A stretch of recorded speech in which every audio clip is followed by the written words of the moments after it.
This is my flex here. All right. Welcome everybody to what should be a very fun post game. We've noticed a lot more people seem to come when they're after a win.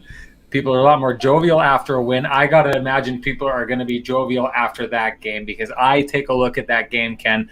I think that was absolutely one of the best all-around games I've seen the Jets in this season. They look good, not quite as good as you look in the Augusta National shirt there, but they looked really, really good tonight. Start off as we always do. Give me your overall overarching take on that game tonight and what Ken thought the Jets did well. Beautiful, Sean. Thank you. Good to see you, my man. Pretty tidy effort is what I would say. I would say there was a couple of hang on for dear life moments for the Jets in the first 5 minutes or so. A couple of crazy chances. I mean, that Thomas Tatar redirection over the net in tight. And man, Jonathan Drouin is in a slump right now, Sean. Man, that chance from the slot, it's almost impossible for him to shoot the puck where he did on that play. Yeah. It literally is almost impossible, but that's what happens when you're starting to grip the stick a little bit too tight. I think it was now 1 goal in the last 32 games, according to our colleague John Bartlett. So after that early onslaught, Sean, 6 early shots for the Canadiens. After that, the Jets really clamped down defensively. And man, oh man, I mean, Connor Hellebuyck certainly earned the shutout, but he was not overworked by any stretch of the imagination. One of the tidiest efforts by the Jets this season. And then too, just the second period had been a real trouble spot for them, especially against Montreal.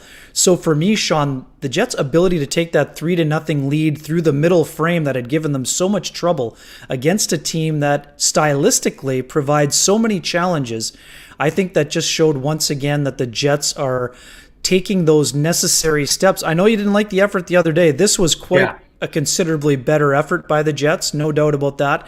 And the ability to put the pedal down during the third period and really, take away any ability for the Canadiens to, get any glimmer of hope in that game. I think that's something that the Jets will really take away from this. They hadn't had one of those dominant efforts. And for me, this was a turning of the tables for what happened on that 7-1 blowout the other direction. The Jets called that one an outlier. I'm sure Montreal would like to do the same. However, that's a pretty tidy game right there in terms of the Jets' effort. And again, as difficult as some of those games were and as tight as they were, Sean, the Jets are now 6-2 in head-to-head play against their nearest pursuer. So that is something that they will really build on moving forward here as they continue this 5-game road trip.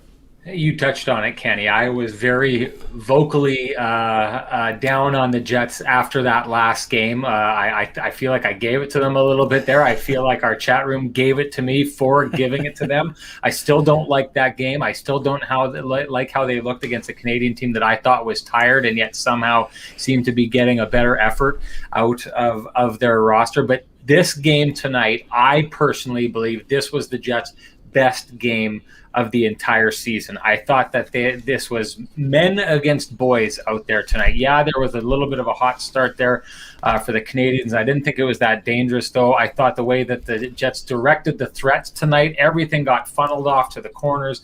To your point, and to Connor Hellebuyck's point, he said that was a team shutout, and I couldn't agree more. There's a lot of nights where Connor Hellebuyck entirely deserves all the credit for a Winnipeg Jets win, but I'll tell you, this is one of those nights where that's more than a team win. And I know I'm not saying he played poorly, but the Jets earned him that shutout tonight. I thought that was an absolutely phenomenal game. I think that is the brand of hockey the Jets need to play. I posed the question to Paul Maurice after the game because he talked so much about the kind of offense that the Jets generate. And I think a lot of times when we see that really pretty offense that the Jets are able to generate, it's not necessarily the kind that he likes, because you get the Jets looking for that kind of offense, looking for the pretty pass, starting to try and find seams that aren't there. And that kind of seems to limit the team. Tonight, most of their goals I found were generated off the pressure that they were applying to the Canadiens, forcing turnovers out of the Canadiens, catching them in bad spots, and getting good, hardworking properly puck managed goals. And I just think that is the brand of hockey that if I'm a Winnipeg Jets fan, I want to see the team playing heading into the playoffs. Yeah, no doubt about that. I mean, power play too. We should talk. I mean, we talked about it a ton, and I know the fan base has been thirsting for that second unit to get a few more looks. And man, oh man, what another special delivery they provided. Let's go to the allowed goal, the coach's challenge. Yeah. What were your thoughts? I mean, for me, I think in real time, I kind of thought it had a better chance of being overturned. I didn't know where the glove was in that first one. I do think it was incidental contact. Again, I know the Montreal fans probably felt differently, but I mean, the Jets have not had a lot of luck when it comes to coaches' challenges this year. So I wondered what their thoughts were, but they were pretty confident it was going to count. And what did you think of the explanation? And what were your thoughts initially when the play happened? I mean, I didn't even see it at first. And when I had originally, it's one of those ones where you start tweeting what happened with the goal, and then all of a sudden you're about to send a tweet and you see that there's a goal challenge. And so I had written it up as being the Matthew Perreault with the absolutely perfect screen. And It's interesting because we talked with Matthew Perreault about this the other day. And is there a player, I mean, there's going to be a bunch of them in the league. I don't want to get too excited about the Winnipeg Jets, the team that we cover all the time. But man, oh man, is Matthew Perreault good at timing the screen. It's not about for him being the biggest guy, which we've talked about in the past when people are suggesting he put Logan Stanley in front of that. Matthew Perreault, who is far from being the biggest guy on the ice, is one of the best at screening the goaltender because he's so good at timing when the puck is coming and just crossing across that goalie's field of vision right when that puck is released. And you saw it there tonight. Now, when I saw the replay and I saw that there was a little bit of contact, I at first originally thought that they were going to bring it back, but I liked the explanation. I mean, if a goalie's going to go out and challenge and he's going to be beyond his crease, a player, especially in Matthew Perreault's position where he wasn't even looking, he was just basically going to ice, which he feels is his ice. I don't think that Allen had established that ice as his own. I thought it was interesting on the Sportsnet panel. Kelly Rudy didn't like it. But that's a goal. It's a goaltenders union. Yeah, that's a goaltenders union call there. That's what you're going to find. I think for the most part, I don't think I think the Canadiens thought that it was important to try and turn the momentum of the game at that point, and I think they were right to try to do that. It didn't work. Maybe things could have turned out differently if they could have got that call, but I thought it made sense for them to try and challenge it at that time. But I've got no problem with that goal counting. And to be honest, I mean, I go back to, I'm an old school hockey player in the way that I think the perfect screen includes a little bit of goaltender interference. Like in the old days, that's how you used to do it. You used to try and get away with as much as you can. It's one of the art forms of the game that has gone away with the review. But I like that. If you're so good at doing that you can make incidental contact or make contact and make it look incidental, and a ref who's watching, because that's the one thing I always thought was strange about this as well. Refs are always watching the front of the net. So every time a goal is turned over with goaltender interference, something has to have happened that the refs really missed, because that's what they're watching the entire time. So I go back to it. I wish we went back to the old days. In fact, I've said this a number of times, Ken. I hate when we review offsides. I hate every single review that they've built into the game except one. If I had my way, the only review that I would have is, did the puck cross the line or not? Because if you go back to the old days when guys would shoot and score and it would go and hit off that back bar and out, or the infamous Calgary Flames, which they could have challenged at that time in Game 6 of that 2004 Stanley Cup Final. Yep. I'm getting off track here. That's I just okay. go back to the fact the only thing I want reviewed is, did the puck cross the line? That's the only thing I care about. Everything else is the art of hockey. Leave it alone. Get over it. Yep. See, one small issue with that, Sean. If that Matt Duchene goal that led to the offside review happens in the playoffs and knocks a team, it did, didn't it? Wasn't that against the Canadiens? No, I'm pretty sure that was Matt Duchene. That was a regular season goal, I believe. I'm pretty sure. Because if that play happens. it's the year. It's 2015 is the year that there's an egregious offside against the Canadiens. I think it's Tampa they're playing, and the offside is like 4 feet offside, and PK Subban loses his mind afterwards. And I mean, I hate that happened, right? I hate that just because to see playoff games be decided like that bothers me. But that's human error, and that's not going to happen that often. And especially on the offside for me, we're taking goals away because a guy was really held to the line which is the spirit of the rule, but his foot was up in the air, stupid stuff like that. Or if you need to like slow down to frame by frame to see that a guy crossed the line like a hair earlier than the puck, did he gain that much of an advantage by doing that? Totally fair. I hate everything except did the puck cross the line. That's all I want to know. Totally understand, but the same reason that the pass interference rule went in the NFL when the blatant call was missed in that, the Rams Saints game. I mean, that's why those things are called. I mean, I'm totally with you when it comes to human error. And you know what? If there's no review, I wonder if that play is waved off. That the Perot kind of play. The goalie throws his hands up in the air, makes a bit of a ruckus, and then sometimes folks overreact. But I mean, I think it was a pretty fair call. I mean, that was, that goal should count, I think, in my books. But I'd be curious what Jets fans would think if that happened to Connor Hellebuck. I mean, that's always the thing that you have to remember. I mean, that's, anyway, I thought I agree with you for the most part, but I don't know. I mean, there's a portion that you want to make sure, you got the right call. If the right call can be made, the right call should be made is how I would counter that. I don't want reviews on every play. However, I do want the men in stripes to get it right if they can. So quick one. I know, John, there is no restructuring of contracts in the National Hockey League, so there will be no restructuring of deals at any point. No restructuring, but didn't we just see with Gusev that both sides can agree to terminate a contract?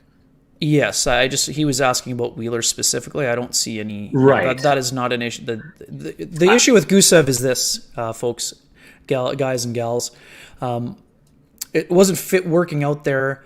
In a restructuring, it will allow the Devils to get out of the last year of the contract, and it allows Gusev to find a new fit or to go back to the KHL and make big dollars. So that's the Jets would never ask. It would not happen with Wheeler. So anyways, there's no restructuring. And I mean, yes, that's a situation that happened. It happens on occasion, generally when players are looking for another opportunity in Europe.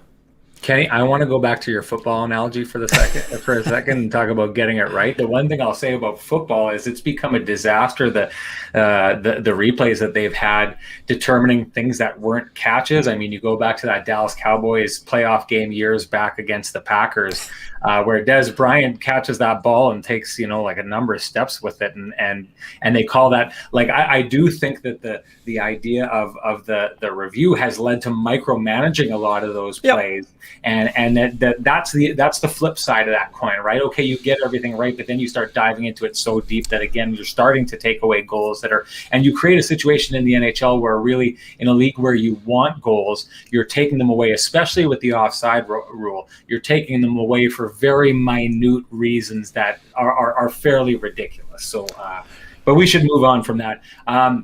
I want to tease something here. We got a surprise coming up for people. A really big surprise that is we're going to pop up in the next couple of minutes of the show. You're going to love this. We love to bring we love our fans, and we love to bring as much value to your time as we can, and we got a real good one coming up for you right away. But before we get into that, I want to get talking about Andrew Copp, because I just got thinking about him tonight, and third line, second line, first line, PK, PP, center, wing, off wing. I mean, before this season is done, I'm feeling we're going to see him put the pads on and go in the net or solve the trade deadline acquisition of an impact defenseman the way that he's been playing. I asked this question online, but is there a utility player who is as good at covering off as many roles in the NHL as Andrew Copp? I mean, I just looked. We've talked about what a breakout year this has been for Nick Ehlers and his shoot first mentality that's been getting him goals. 3 goals behind Nick Ehlers, Andrew Copp is right now. That's something else. Give that a quick answer because we've got our surprise coming for our audience right away. I can't wait. Absolutely tremendous. The year that Andrew Copp is having is just absolutely dynamite. He's been absolutely brilliant on wherever role people want to put him in. I mean, I get notes, people telling me that Andrew Copp doesn't have a top 6 shot. Andrew Copp doesn't do this, doesn't do that. Well, all Andrew Copp does is get the job done. Whatever the Jets need him to do is what he does. So I don't want to hear any of that nonsense anymore. I'm sorry. That one-timer from the slot, it is put on a tee by Matthew Perreault. Absolutely. But Copp absolutely buries it. He's been brilliant this year, and he is going to earn himself an impressive raise. There's no doubt about that. He is earning that money, and he's dynamite. I think that Copp's having an absolutely fabulous season, and I think he gets 20 goals, Sean. He's at 14 right now. I think that Andrew Copp can score 6 in the last 15 games, and that would be an absolutely dynamic season for a guy previously known for his checking role. He's an excellent player. He's always pushed for more, and he's deserving of more. So time for our surprise, everybody. And I don't know, Stroke here, I don't even know what he's talking about. I think he's trying to dig at me saying, go back to golf, Sean. So we are going to go back to golf in a big way here. Derek Ingram, we've talked about him a lot of time. He's popped up on our pregame shows and the postgame shows. You know, Canada's top golf coach is Corey Connors, who right now is 1 off second place at the Masters. And I was going to say, Ken, I was pretty disappointed he didn't show up to the pregame. I know his guy's in the hunt and everything like that, but he doesn't. All he was on the course. He was still on the course, man. Hey, listen to me. It's his number 1 pupil, but here you are, his number 2 pupil, and he can't even show up for your show. So I was about to give him the gears, except from Augusta, he got in touch with us and wanted to drop in the show. So here he is, Derek Ingram, Canada's number 1 golf coach, is going to give us an inside look at the Masters and what's happening today on a super exciting day for Canadian golf. DI, how stoked are you right now? Yeah, pretty thrilled. It's been an unreal week. I mean, a dream come true. And I mean, well, actually not come true yet. Hopefully it can for Corey. And but a thrill to be here and for him to be in contention and super fun day. And yeah, no, it's been pretty cool. DI, where were you when the magical moment happened on number 6 today? Yeah, I actually I was walking with his wife, Mal, and just before the shot, I'm like, I'm going to sneak behind him here and just check his setup position because he likes me to do that. I like to do that and check out a couple things in his swing. So I literally got directly behind him for that shot. And I was like, oh, yeah, it looks really good. And then he hit the shot, obviously, and it was a really good-looking shot. And I saw it, like, perfectly. Lands just over the bunker, a teeny little bit of spin, and then rolls in like a putt. So it was a pretty – and, you know, Corey doesn't get super excited, so it was good to see him get fired up about that. That was awesome. I was going to say it wasn't quite like when I thought I hit it in the hole at Elmhurst EGI this year when we played. No, we did. No, what? I don't even remember that one. But you have so many hole-in-ones, you expect every one to go in. That's the best about you. Every par 3, you're like, probably time for another one. Take us through that moment, DI. What it's like to be there as that's happening. I mean, you know, if you're in the stands and you're a fan and you're watching and you're the players, everyone who's around the caddy, but to be the coach and kind of be there for that moment. You said you were with his wife. Give me an idea of the feeling of that moment, because it's got to be a step up above almost anything that you can experience. Yeah, I mean, it's certainly one of the top moments I've had as a coach, and especially it was great to be there. Like lots of times, your players have unreal results. Like when Mackenzie won on the PGA Tour, I wasn't there. You know, I talk to him every night. You know, I am in a lot of tournaments with him, but so that was really cool to be there and to see that to go in. And there's only 6 holes in one on that hole in history of Augusta, so he'll go down in the history books. He gets a sweet piece of, actually huge piece of Tiffany's crystal, you know, etched with the year and the hole and stuff. So pretty cool experience. Yeah, and it was a lot of fun. Lots of energy on the golf course for sure. Moving day is always a fun day at every tournament, Derek. I mean, what was it like today? And I mean, what's the atmosphere like during a pandemic Masters? I mean, there's still quite a few patrons out there, and it seems like there's a lot of fun stuff happening. Yeah, they've done it. They've really done it right here. Like it's mandatory mask even outside. which probably isn't necessary, but I think they've gone above and beyond. I mean, there's the hand sanitizer before you go into concessions, and it's everything socially distanced. You have to put on hand sanitizer prior to. There's just limited patrons, but still a decent amount, but limited. And it's nice to get a feel for some normalcy. Honestly, I'll tell you that, and you guys can relate from being in Winnipeg, that we haven't really had a feel of normalcy. And they're miles ahead of us in the vaccinations down in the U.S. I think they're around 50%. And so, and quite frankly, if you're in a golf course at Augusta, you probably have got the vaccination already. But it's still nice to see them, doing a great job with social distancing. Anyway, on a Saturday moving day, just a ton of energy, lots of roars. When we were on 17, we heard the roar of Hideki. I believe was making eagle on 15. I could be wrong, but it was just. And then there's multiple. They're everywhere, and so that's really exciting because you're always checking the leaderboard. And there's leaderboards everywhere at Augusta, and it is if you're a golfer, if you're a golf geek like myself, and I know like you guys, it's really. Like heaven, honestly. It's as good as it gets. DI, what kind of coaching has to be done on a night before the final round, or when your guy is this close in such a big moment? Yeah, very little. Honestly, I'd like to take a lot more credit and tell you guys I'm a lot more brilliant than I am, but you both know me, so that won't work. But we came back. I mean, it was a long day. We got there super early to prepare. So he practiced putting beforehand, had lunch, and then did his regular warm up, and then got interrupted, and then got re-warmed up and went out again. And so it's a long day. Golf's a 7, 8, 9 hour sport, and it's a very hilly golf course. It's super demanding physically and mentally. And he's wiped. So we basically went back. We ate. He watched the Leafs game. I watched some of the Jets game. We talked sports and didn't talk too much golf, other than, hey, same plan tomorrow.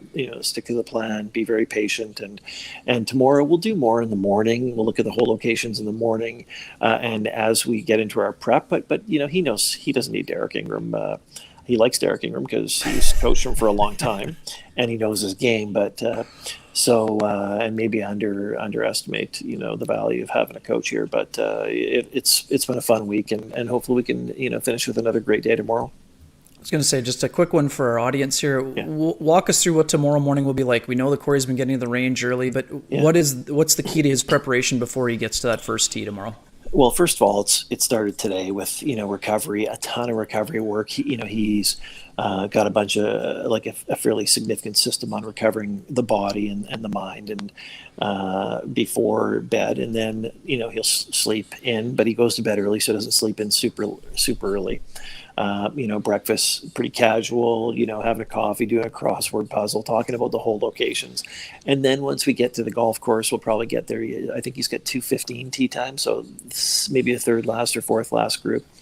We'll probably get there around 11:30, putt for 30 or 35 minutes. He'll go have lunch and then come out and do his absolute normal pregame warm-up, which is about an hour and 10 minutes, and get to the first tee. We'll take a look at any interesting hole locations, talk about the wind, talk about the weather conditions, and I'll just remind him to be patient, be aggressive at the right opportunities, and really just be a good version of himself. And I'll probably say something like, "Why not you?"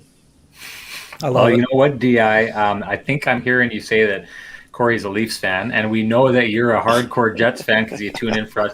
I'm hoping that kind of discrepancy between the two of you won't damage the relationship, and you can stay together through it. Because I can tell you, when the Leafs commenters get into our chat room here, it creates a lot of sparks. And the way things are heading, we could be heading there in the playoffs this year.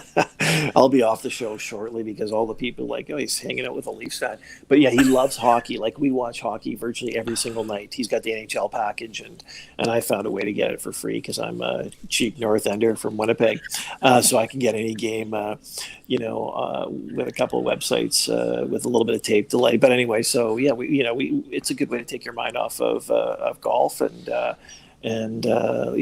watch some sports. So that's kind of our routine. Pimento cheese this week. Somebody asked how many sandwiches. What's your favorite? What's your favorite of the collection?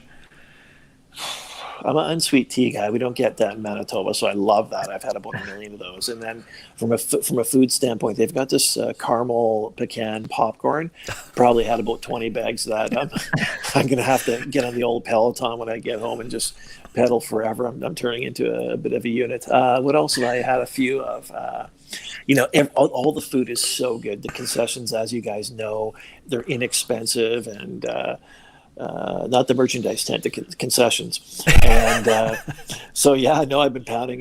Today I had some other unbelievable chocolate cookie, and they got a brownie. It weighs about a pound. It's probably got 3,000 calories. I've had a few of those. I'm a bit of a sweet tooth guy, but the other thing that's unreal is a pulled pork sandwich for like $2. It's warm.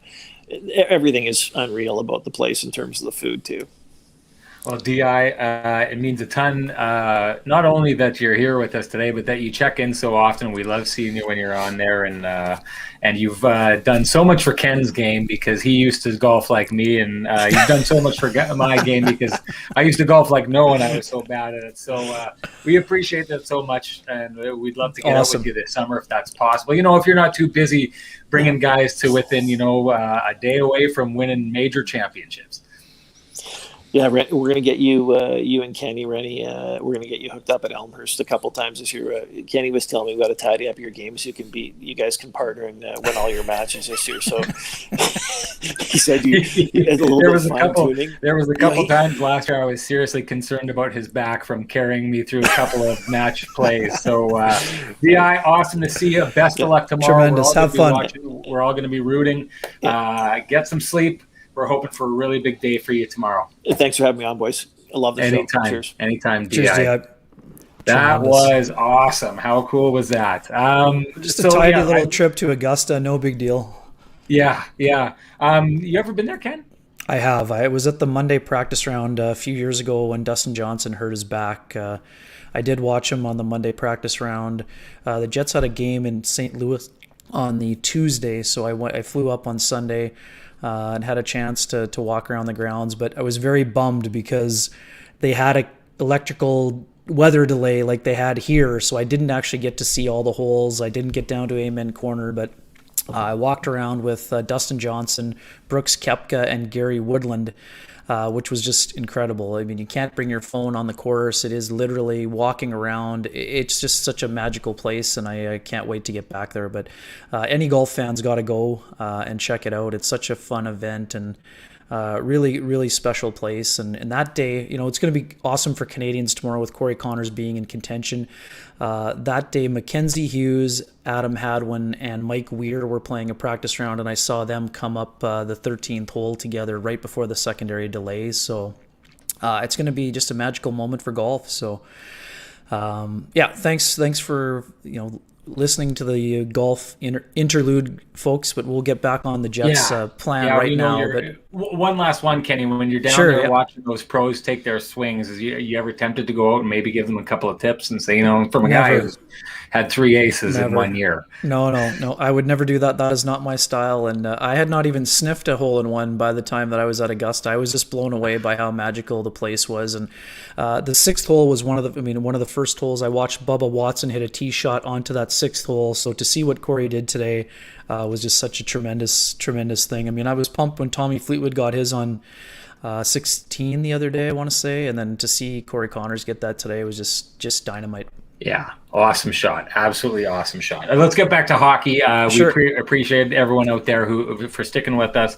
If they weren't the biggest golf fans, of a big Canadian moment, and I'm so proud of DI. I just love bringing him up every chance that we've got. We've got a guy from Winnipeg who is like right there at one of the biggest sporting events in the world and playing such a key role. So cool. I'm so glad he gave us the time to check out.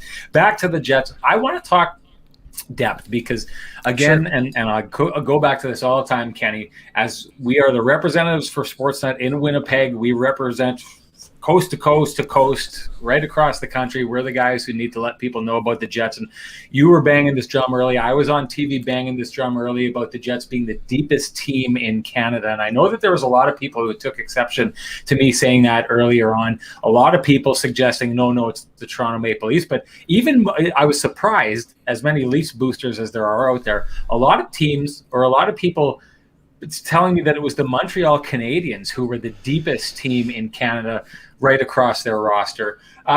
I thought tonight was a real good example of why we were right in beating the drum that we've been beating at the beginning of the year, because I just thought that depth-wise, the Jets line through line through line showed tonight that they really have the depth and that edge right from line 1 right through line 4.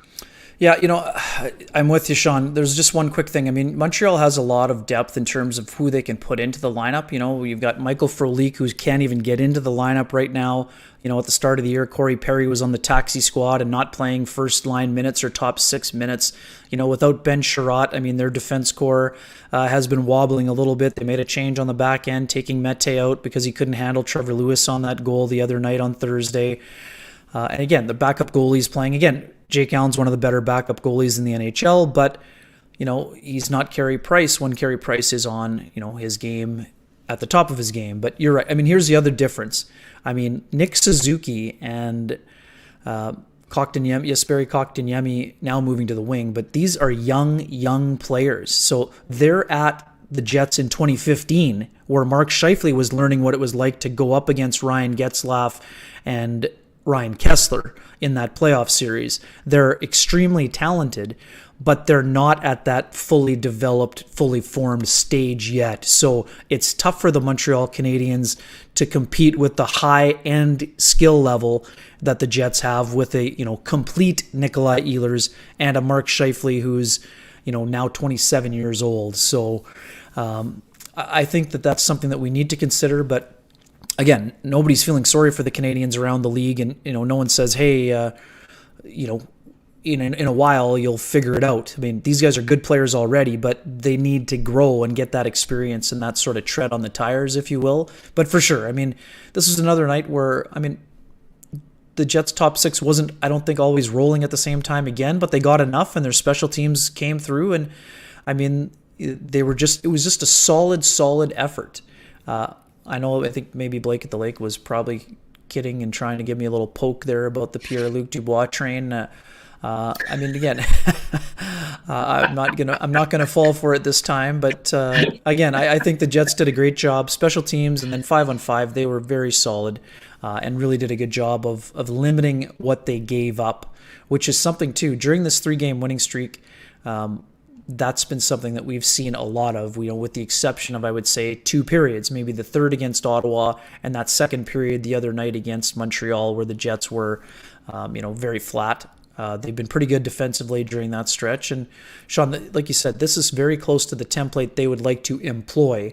The closer that they get, when I said there's a quarter of the season left and you said they should be sharp, well, they were sharp tonight. Oh, yeah. And they need to be playing at that level as often as possible during the stretch run, because like Paul Stastny said yesterday, you can't just turn it on. But when the Jets start to play and have games like this where they're able to stack that, that's something that you put in the piggy bank and the memory bank for later on when you really need it. Then you can pull from that, knowing that you've done it against teams that have, given them some difficulty on occasion. You talked about that template. I want to explore that template a Sure. little bit. But first, let's just answer quickly this question from Troy Stevens, asking you, serious question, is 64 already ahead of 24? I mean, no. He's definitely making some incredibly great strides and progress. And this has nothing to do with Forbert scoring for the first time in 30 games or breaking a 30-game stretch. His job is to defend. Forbert has a lot tougher matchups right now. But what we are seeing, Troy, in terms of Logan Stanley's ability to find an outlet pass up the middle, man, oh man, has he ever shown an huge amount of confidence. He had a couple today where he was very patient. You wondered if he, a young player could make a mistake. No, he looks off the guy to the wall and rips it through the middle. I really liked what I've seen from him on a lot of those fronts. North End Rick gets you again. Man, oh man. He's all over me, man. Yeah, well. He shamed me into taking the hat off the other day because he wanted me to, or I guess he wanted to see the flow. I don't know, but he's all over me. He's keeping me honest, I guess, at the very least. Again, I think that Logan Stanley can grow into that type of role at some point, but right now I think Logan Stanley is best served on the Jets' third pairing. And again, he's taken some incredibly great strides this year for the Jets, and I think there's more for him to give. But I think it is a little bit of a stretch to say that he's ahead of him right now. And just because of the level of competition he's been playing against, he's playing with the perfect partner right now. And Dylan DeMello, once again, just such an incredible safety valve for Dylan DeMello, or for Logan Stanley. And Logan has mentioned it a couple times when I've asked him about it already this year. Because of the communication skills that Dylan DeMello has on the ice, it's such an important element when you're playing with a young player who's just looking to get comfortable with his own game.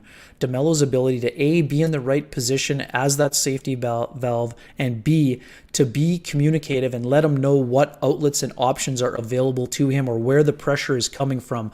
That just makes Logan Stanley's job so much easier. And I think it's part of the reason why, along with his hard work, he's been able to take such important strides this year. Let's tackle this question here. I'll go first here, Ken. Are the Jets that much better than Montreal, or was it just a bad game for the Canadiens? I say the answer is no. I don't think the Jets are that much better than Montreal, and I don't think Montreal had its best game tonight. But I would couch that by saying I don't think that takes anything away from what the Jets did tonight. I thought that the Jets broke the Montreal Canadiens just by playing that right way. They were playing that 5-on-5 tight man unit. They were on the right side of the puck. They were above the puck. They were pressuring the puck. And so while I texted you and I said I thought Petrie was awful tonight, like beyond awful. His goaltender goes out for that first goal of the game and breaks up a play and poke checks a puck away from, I'm not sure which Jets player it was, to end a high danger chance, gives it to Petrie, and Petrie turns around and casually passes it to Paul Stastny while Allen is trying to get back into the net. I mean, I thought that play was awful and it was far too casual. And so, I mean, I don't think that is the Canadiens at their best. Far from it. The same thing with Weber when he comes up from behind the net and just basically hands the puck over to Mathieu Perreault, who scores. There were some easy goals that the Jets had tonight on some very boneheaded plays by the Montreal Canadiens. But again, that said, I think the Canadiens, hey, if the other team wants to play poorly and give you freebies, take them. But in the meantime, I don't think the Jets fell down to that level of game, which I think we've seen from them at times. It was something I worried about the last game. I thought that the Jets got that early lead, and then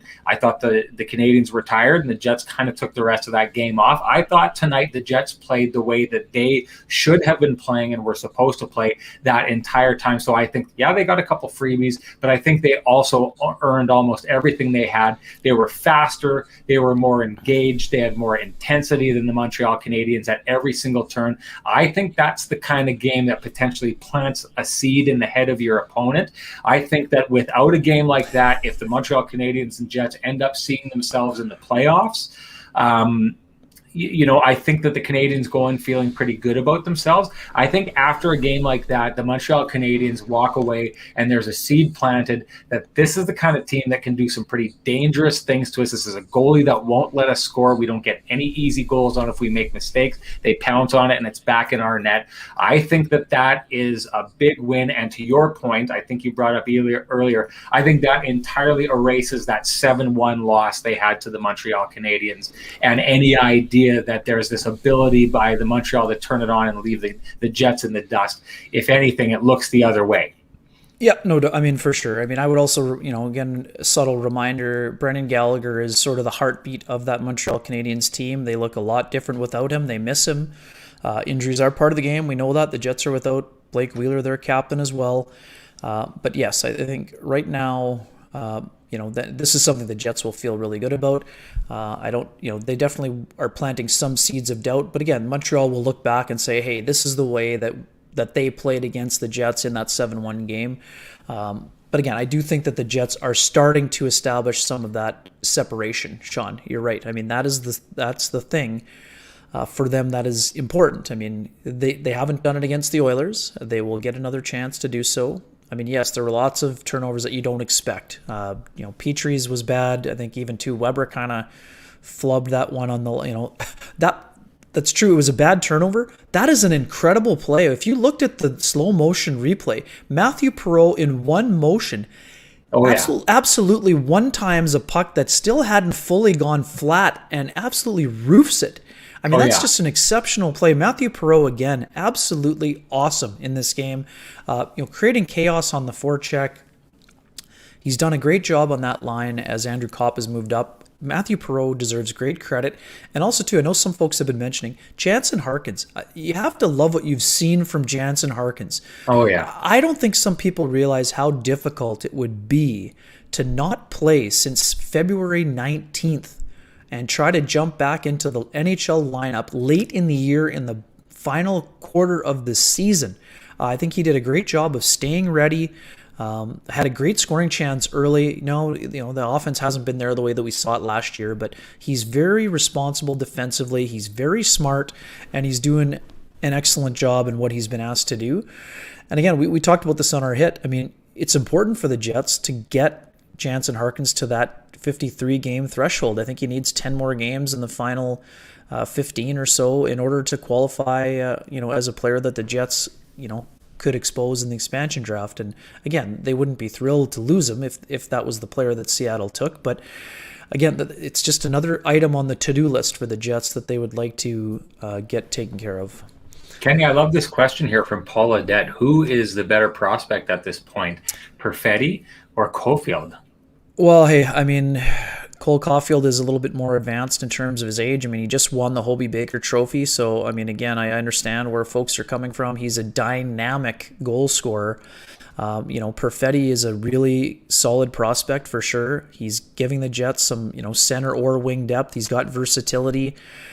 Incredibly smart. I mean, he's played very well for the Manitoba Moose in a situation where normally he wouldn't be able to play any American Hockey League games until his OHL season was over. He's done a nice job. He's picked up a lot of points on the power play this year, but he's been a little bit better 5-on-5 lately. He's such a smart player. I mean, again, I would say the real answer is it's too early to tell. I think Caulfield is closer to coming to the NHL. There's no doubt about that. I mean, it's hard to argue, Sean. The guy turned pro this weekend and has the game-winning goal in both of his games that he's played. So, I mean, Caulfield's made an immediate impact at the pro level. And I won't be surprised if he gets added to the Montreal Canadiens lineup in the next week. I expect him to be joining the NHL club very shortly. So what I'm going to say right now is that Caulfield is ahead of Perfetti. I mean, some of that is due to his age, but this is also an elite goal-scoring talent. I think that Cole Perfetti is going to be a high-level, elite-level distributor of the puck, but I think he's 2 years away from being an NHL player or knocking on the door. He may get a look in the fall, but I don't think he's ready to be a full-time NHLer yet. It's just too much to ask of a player who's that age. He needs some more time to develop, and I think it's at least 2 years away. So Caulfield, it would be ahead of him right now, but I mean, it's going to take 5 years in order to determine who the better player at that time is. And again, it's just not really a fair comparison because one guy was chosen this year and the other guy was chosen, a year or two ago. So, I mean, again, and he also has both guys have played in the World Junior and excelled, but Caulfield was more of a, dynamic player at that level so far. I think right now you have to give it to Caulfield, and the only reason I say that is because I think if you take it right from the moment these two players were drafted, I put Perfetti ahead of Caulfield, and you do so because I think what we've seen from him at the junior level and I guess the USHL and the US under 18 program. I think that Perfetti was more impressive at that level. But that said, what you need to see from players like that, especially players who are that small and have to find a way to play in a man's game, is that transition that they make and whether or not, because, I mean, make no doubt about it, Caulfield, everyone was excited about him there, but there was a feeling of what he was going to have to be able to achieve to become an NHLer. And you kind of touched on that with Perfetti. I think what we've seen from Caulfield in the time that he's spent since then is that he's made a lot of those transitions. And so before Cole Perfetti makes those transitions, that's the question mark, is whether he's going to make those transitions or not. Now, I believe that he's going to. I'm fairly certain from conversations I've had with you that you believe he's going to. He's going to be excellent player. Until he does that and answers those questions, Cole Caulfield has taken a step that Perfetti, it's still a question whether or not he will be able to do it. So I think at this stage, because he's done that, it's hard not to say Caulfield. But to your point, 5 years from now, where are each of them going to be? I mean, the one thing that I like time and time again with the Jets, and we've talked about it plenty of times in this space, is that, you know, Perfetti's going to come onto a roster with lots of really, really good dynamic offensive players, and that's always an advantage. We've talked about it with Patrick Laine. You can see what happens when a really good dynamic offensive player goes to a team where they don't really have a lot of that. A lot of that can disappear. So the one thing I'd say about Perfetti is I think we both believe he's got the smarts to get there. I think we both believe that he's got the work ethic to get there, and I think we both believe that once he gets to the Jets, there's going to be a great situation for him to grow into and to show his best. So I mean, long term, I feel like I'd like to say Perfetti, but until he takes the steps that Perfetti has just taken, I think you got to give it to. Sorry, excuse me. The steps that Caulfield has taken, I think you got to give it to Caulfield. Yeah, I mean, just right now, that's where. I mean, a lot of people have been talking about trade, so that we should probably. I mean, yeah, we got to get into. I know there's a debate about. We're not getting into a Dubois debate here. I'm sorry. I mean, Derek, I understand that you could be frustrated, but Pierre-Luc Dubois is a 22-year-old player. There are times when he's going to be dominant. There are times where he's going to show you that he's a 22-year-old player. It's not a lack of effort. I mean, could he have had a breakaway today? Yes. I don't think the pass was really in a great spot for him either. I don't think that was necessarily his fault. He's played on 7 or 8 different lines this year. He's settling in. I mean, I'm going to tell you right now that, I mean, I don't think you'll feel the same way about him in a month from now or in 6 weeks from now as you do now. That's my personal opinion. That's from watching him. That's from talking to people who know him best. And I understand you may not be having a lot of patience currently, but I'll be shocked if you don't change your opinion. Let's just say that. I mean, I do think, okay, so the standard is high. If you're trading Patrick Laine and if you're adding in Jack Roslovic, you can have a high standard. It's okay. It's not about the standard. He's never been a point-a-game player, so it's going to take him time in a year where he had to sit out for 2 weeks. He had a very messy public divorce from the team that drafted him 3rd overall, and he's had to play on basically 7 different lines and been hurt. So I don't think it's reasonable to expect that he would be playing at his optimal level. And there have been some games where he's been at that level, but I don't expect that you should think that he can play that way every single game. It's just not a realistic expectation. I think that people need to realize what he is as a player. And I think I think the one thing that you'll find a lot of fans say is like he brings an element to the game that Patrick Laine did not. He makes your team harder to play against. He gives you more strength and size. He's the kind of player that you think is going to do well in the playoffs because we've seen him do it before.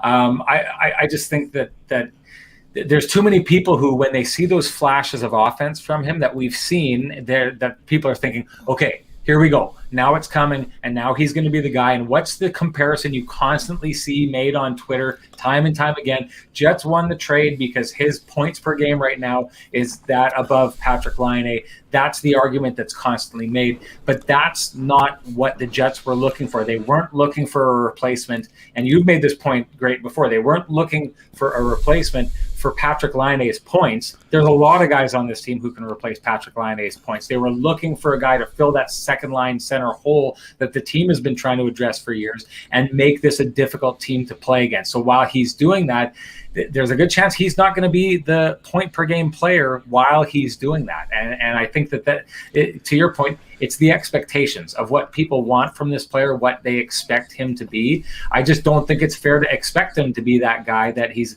I don't know if I ever expect him to be the guy who's putting up 90 points in a season like Blake Wheeler has done. I believe Mark Scheifele did. That's not what you're very likely going to get from that player unless he pulls an Andrew Copp and just is able to get better and better and better in that regard. But I mean, we've seen a lot of the guys Austin Matthews taken in that same year. Those guys just jumped up with an offensive game in the NHL that at 18 years old that Pierre-Luc Dubois is not able to achieve at 22 years old. And that's because those are the kind of players they are. He's a different kind of player. I just think people need to kind of couch that. At the same time, Kenny, I will say this, and we talked about this in the pregame, I do think a lot of the line juggling that we've been seeing and the moving around of different players has been trying to find what works around Pierre-Luc Dubois, because I don't think we've necessarily seen that it's worked in every situation. And I do think that's why you're getting the sentiment that we're getting in our chat room. Yeah, I mean, I understand that, but again, this is one of the greatest points here. What did people think about Nikolai Ehlers at 22 or Mark Scheifele? Well, you know, just perspective is something that I talk about a lot. I understand it's hard to have right now because it's a hard time for everybody, and I understand.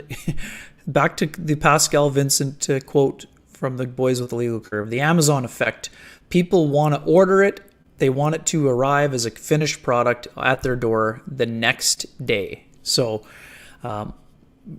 just look at the examples. The examples are within the Jets organization. Look at Ehlers. Look at how Ehlers is playing now. Look at how Mark Scheifele plays. I mean, he has time to grow. He's going to grow. There have been incredibly great flashes at times, and he has another level to reach. And just look at the standard he holds himself to. He wants more, and he's going to provide more. And I wouldn't be worried one bit about Pierre-Luc Dubois. I thought this was an interesting take. We got to get into trades. We have to. And I know someone is saying, please no more trade talk, but we got to do it. It's the last time. Well, let me open up the trade talk by saying this. A lot of times we probably make too big of a deal out of this kind of thing, but a lot of times you'll see the sentiment being passed around that a team is trying to prove to its GM sometimes that they're okay without a trade. And I wonder if the Winnipeg Jets performance tonight is one of those performances that says, look, we like each other. We're going to do great. If you're going to add someone, fine. But this is a team that may not necessarily need a move at the trade deadline if we can show you that we can play with this like this and start playing this way consistently. Conversely, on the other side of things, I don't know about the Montreal Canadiens, but are they a team that just looked like they sent the message to their general manager, we could use a little more?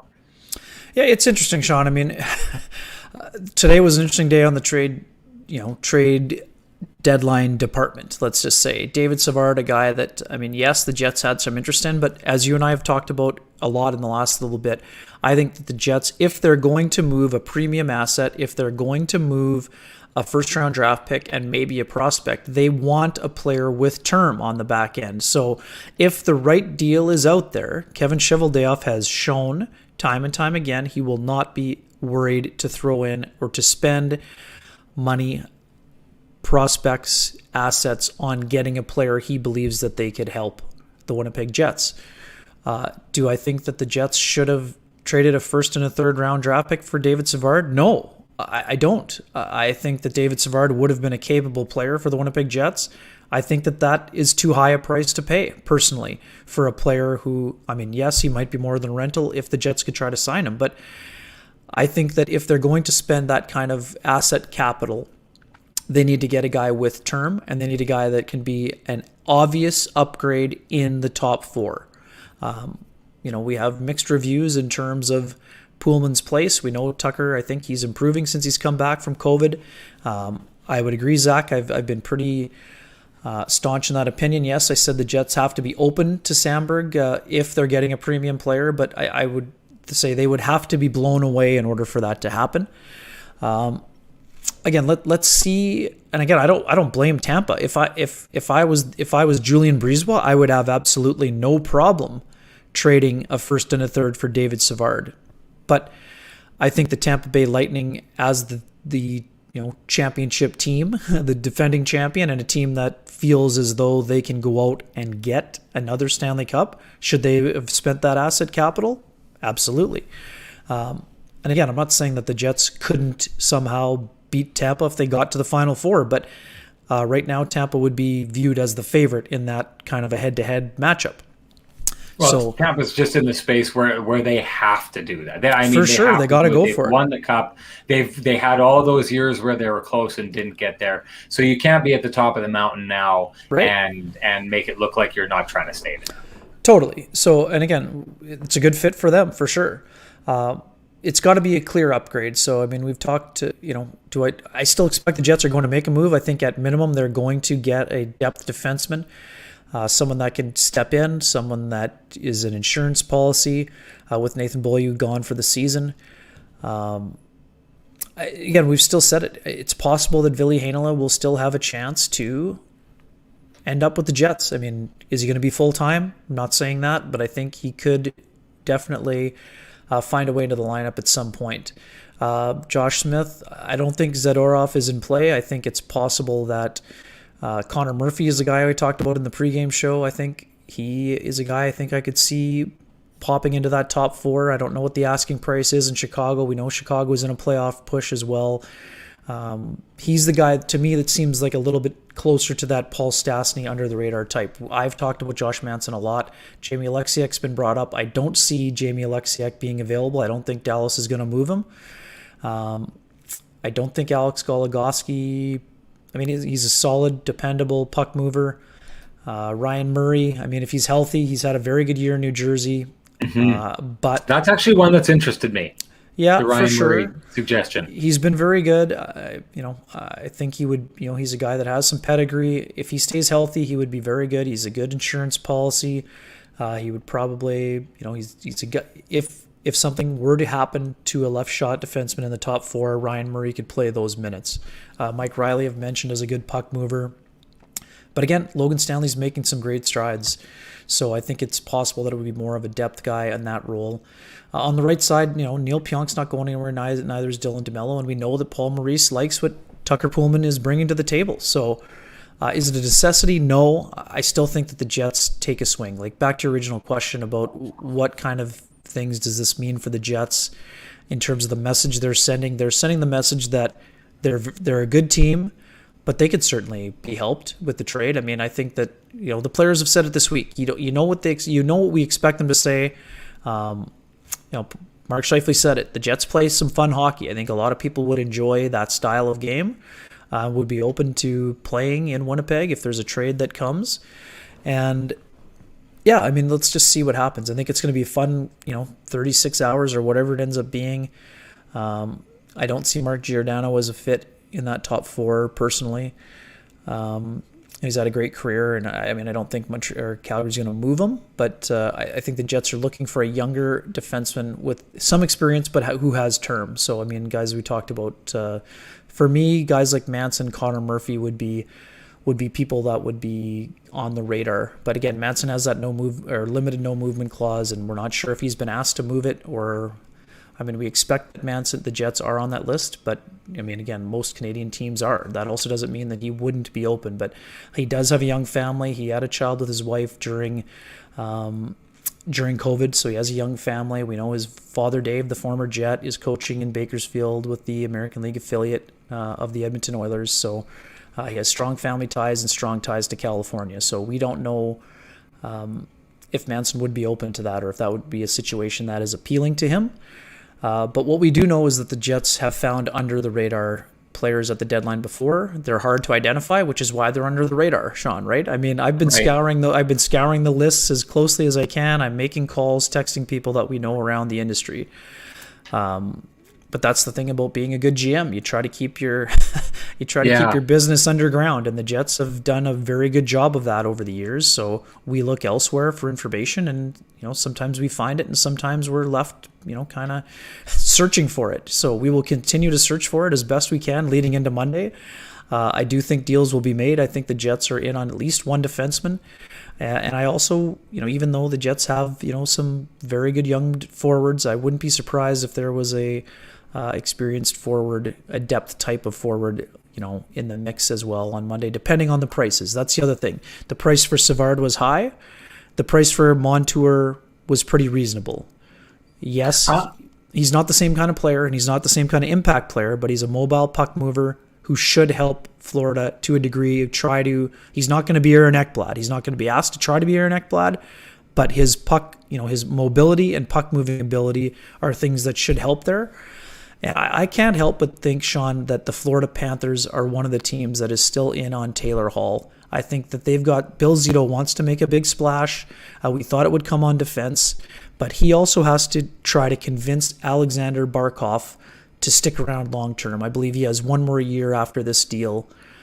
He's another year away from, I think, or maybe, from unrestricted free agency, or maybe it's 2 years away, I think so. But he's got to find a way to make it appealing for him to stick around.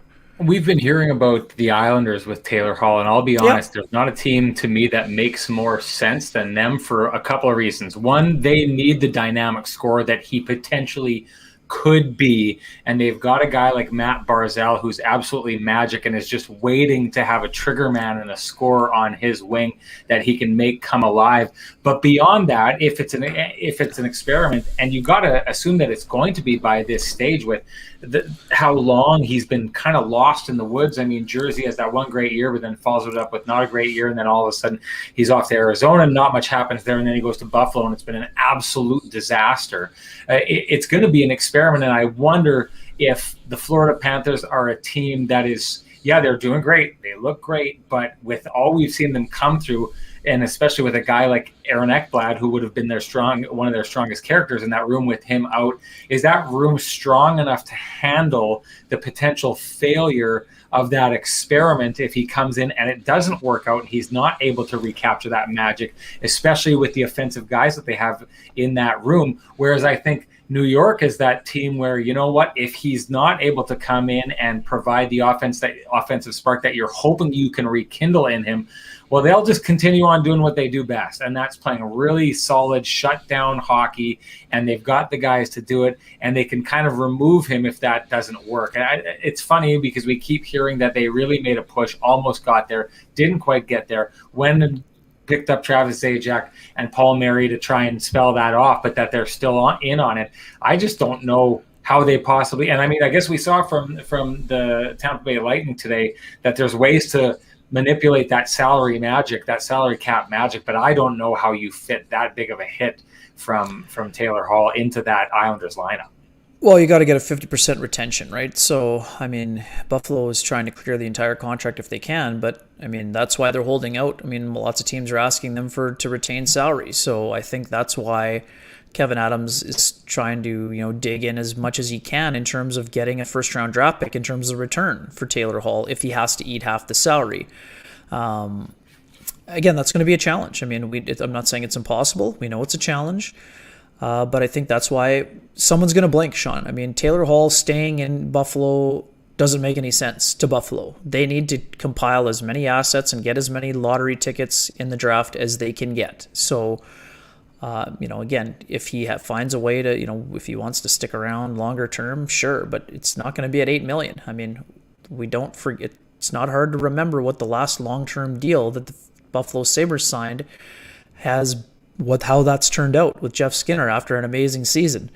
You don't want to have a healthy scratch making that kind of dough in Jeff Skinner. I mean, again, Jeff Skinner may find a way to get it sorted out, but Buffalo's going to be probably a little bit skeptical before they go down that garden path again, I believe. So I think the reason why it makes sense for me in Florida, Sean, is that they're similar to the Islanders. They don't play quite as buttoned down a game as Barry Trotz has implemented there, but they're an under-the-radar team. They've been great all year long, and they've found a way to get production, even though they don't necessarily have as many of those high-end talents that you're used to seeing. But Barkov is so good. We saw it in Finland, Sean. I mean, Barkov is such an incredible player, incredible two-way player. If you put a guy like Hall beside him, I think he could flourish there also. People talking here, and I will go there because, I mean, we're a market that knows about Patrick Laine, but keep hearing the potential. So if you're Florida and you're going to try and pick up a scorer, I guess the good part about getting Taylor Hall is that he's off the books next year, but we keep hearing about the potential for the team who picks him up to try and keep him long term. Sure. Clearly, it's not going to be $8 million, but is it going to be 4? Is it going to be 3? I don't know. Maybe he'd want to try and stick around somewhere, but I just don't know how much you save if you're going to use real assets to go for that. And I know that this may be a bit of a pipe dream. We've talked about this quite a bit, especially earlier in the season, but I think it makes sense for Columbus to try and move Patrik Laine, because I think, again, the clock is ticking on them the same way it was with the Jets. I think things have been made evident. To me, he's not going to stay there long term, so maybe there's no time like the present. But if you're Florida and you're going and you're trying to pick up an elite scorer, would it make more sense to make your super large overtures towards a team like them rather than go for Taylor Hall?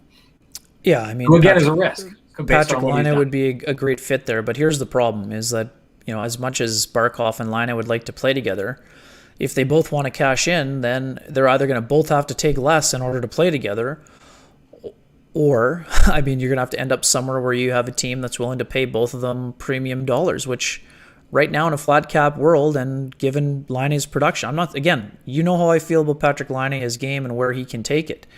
I don't see the Florida Panthers being a team that is going to pay both Sasha Barkov and Patrik Laine $10 million at this point in this kind of an economy.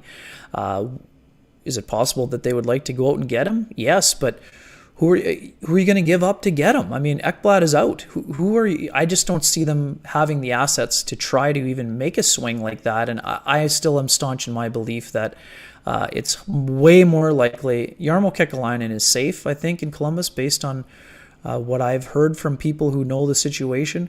So if that's the case, it all comes down to whether Tortorella's back. I think that it's in my, there is no way in my mind that the Columbus Blue Jackets don't try to find a way to make this work with a new coach with Patrik Laine than to, push reset again.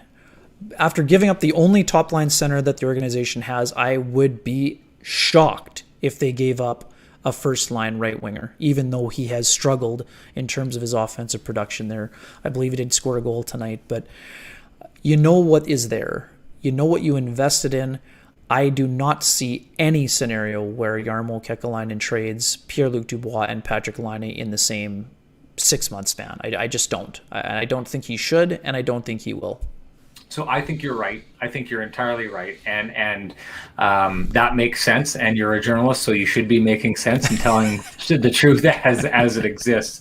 But let's explore for the idea if that's the wrong move for him. And I say that because the situation that they're staring down is potentially, so if they get another coach and they try and make that work, they've got 2 years to try and make it work. And in the meantime, in that 2 years, their job is going to be to try and find a centerman who can actually play with Patrik Laine and feed him the puck that he's always wanted fed to him, that he didn't feel was happening here in Winnipeg. So, I mean, even if you get a coach that he likes, you still have to solve a problem that is very, very hard to solve. And I don't think that they have anyone in the pipeline who looks like they're going to be that guy. So isn't the biggest issue for Jarmo Kekalainen that he's staring down another situation that even if he held on to the guy, that you're getting into a position where it's just the next big name guy who walks out of town for nothing. Just like we saw with Panarin, just like we saw with Bobrovsky, just like we saw with Duchesne. If you add a guy like Patrik Laine to that list, how damaging does that become? And maybe he doesn't care, but at this stage, I guess the question I'm asking is, should there be a different strategy taken in that market because of what we've seen in the past with Patrik Laine?